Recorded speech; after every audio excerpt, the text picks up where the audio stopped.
나는 대한민국 예비역병장이다. 안녕하십니까?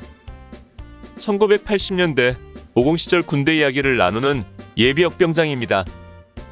오늘도 저의 옛날 군대 이야기와 함께 추억여행 떠나시죠. 이등병 시절 86번째 이야기. 중대 단독훈련 1. 내 이등병 마지막 달, 잔인한 5월은 아직 끝나지 않았습니다.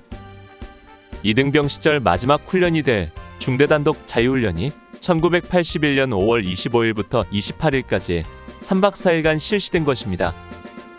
보통 줄여서 중대훈련이라 부르는 이 훈련은 중대단위 전술 측정인 중대 ATT를 대비하여 중대장이 재량껏 부대를 운용하여 전술 전기를 시험해보는 일종의 예행연습이라고 할 수 있습니다.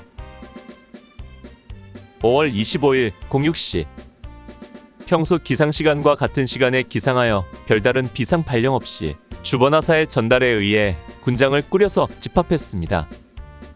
원칙대로 한다면 비상 화스트 페이스가 발령되고 각자 임무카드에 적시된 임무에 따라 움직여야 하지만 중대장은 그 모든 것을 과감히 생략하고 군장 검사도 없이 집합시킨 뒤 간단한 주의사항을 전달하고는 출발시켰습니다.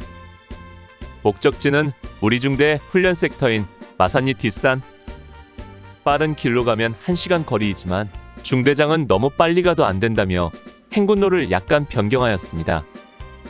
연대우문을 나와서 구암리를 가로지른 다음 황강리 냇물을 건너 산밑 도로를 따라 가다가 다시 냇물을 건너 31연대가 있는 용아리 쪽으로 나왔습니다. 다시 송우리다리 못 미쳐 냇가를 끼고 둑을 따라 올라가다가 청리에서 마산리로 넘어가는 고개를 넘어 목적지에 도착했습니다. 5월의 봄빛 속에 2시간여의 행군, 그리고 행군로도 평탄하여 마치 봄소풍이라도 가는 것처럼 가볍게 행군을 마쳤습니다. 이곳은 지난번 혹한기 동계훈련과 소대 자유훈련을 했던 곳이라 이제는 마치 고향에 온 듯 모든 풍경이 눈에 익었습니다. 우리는 각 소대별로 지역을 할당받아 수경 준비를 했습니다. 좋은 계절인데다 몇 차례 훈련 경험이 쌓여서 이제는 모든 일을 무리 없이 착착 진행할 수 있었습니다.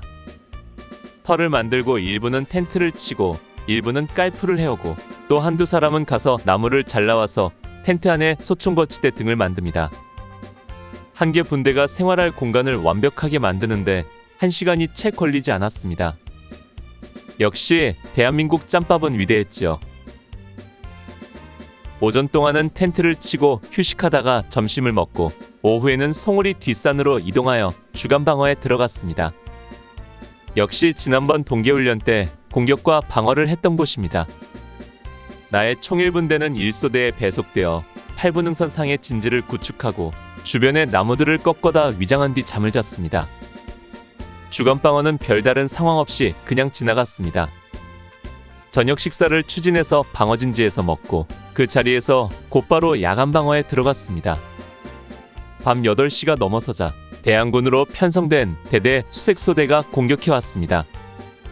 그러나 깜깜한 밤에 우리 방어지역이 워낙 급경사라 대항군들도 공격을 엄두도 내지 못하고 그저 공격 신용만 내다가 말았습니다. 우리가 혹한기 동계훈련 때 풀뿌리와 나무를 부여잡고 기어서 공격했던 그곳이었습니다. 수경지로 돌아와서 불침범 명단을 확인하고 나머지는 곧바로 취침에 들어갔습니다. 야전 생활에서의 좋은 점이 바로 이것입니다. 자대에 있을 때보다 훨씬 많이 잠을 잘 수 있다는 것, 그리고 관물정돈이나 점호가 없다는 것 등이지요. 다만 야전에서 늘 식사가 적게 나온다는 것은 영원한 숙제였습니다. 5월 26일 어젯밤 야간 방어를 했기 때문에 오전 동안은 휴식을 했습니다. 오후에는 거점 방어에 투입되기로 계획이 세워져 있었습니다. 거점 방어는 유사시에 우리의 방어진지로 투입되어 방어태세를 갖추는 것입니다.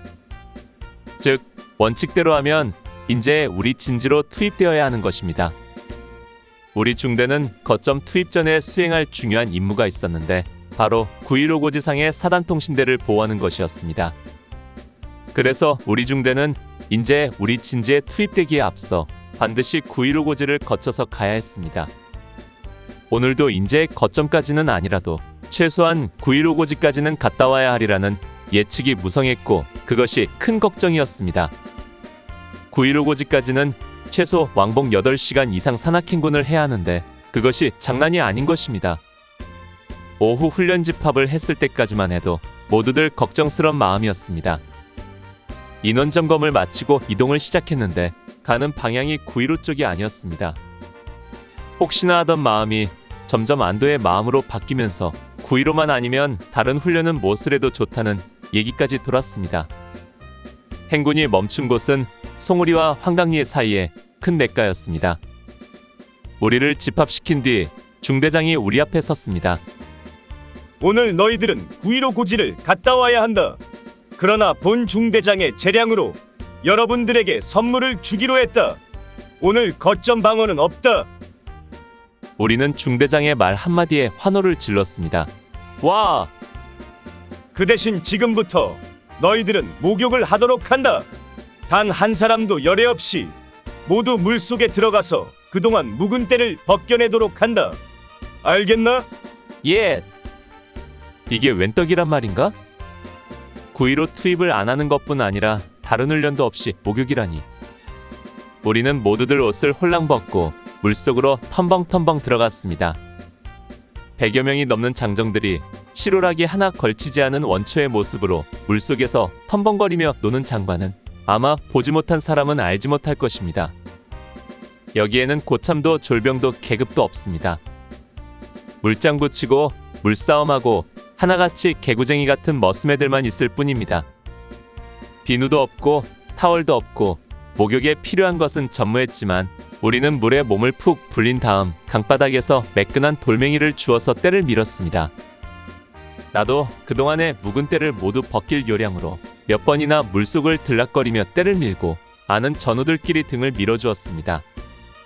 속옷과 군복도 빨아서 양지 바른 곳에 널어두었지요.